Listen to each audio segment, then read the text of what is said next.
L'intégration de puissances et de multiples de fonctions trigonométriques peut être difficile, voire impossible, sans l'utilisation préalable d'identités trigonométriques.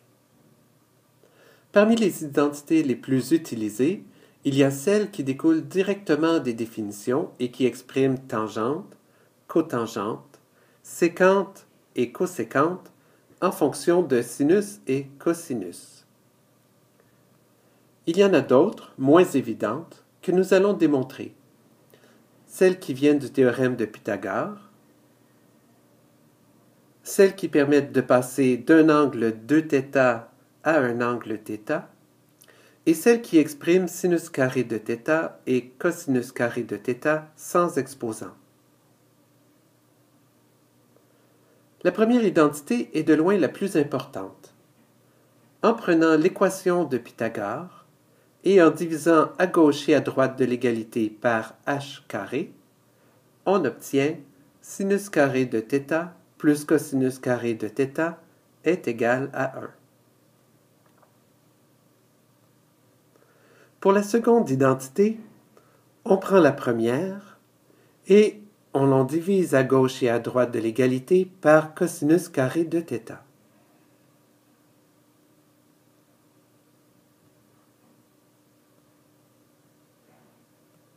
La troisième est obtenue de façon identique, mais en divisant par sinus carré de θ.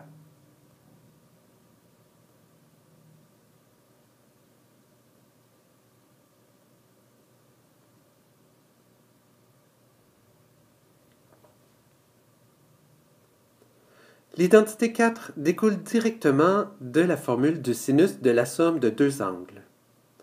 Il suffit de remplacer alpha par θ et bêta aussi.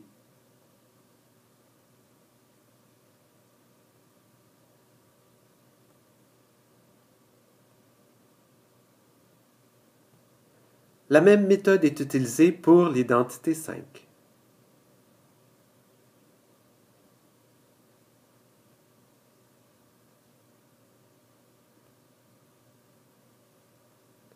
La sixième identité vient de la cinquième, dans laquelle on remplace cosinus carré de θ par 1 moins sin carré de θ.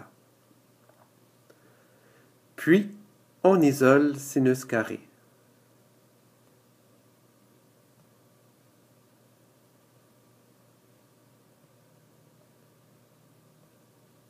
Et si l'on remplace plutôt sinus carré de θ par 1 moins cos carré de θ, isoler cosinus carré donne l'identité 7.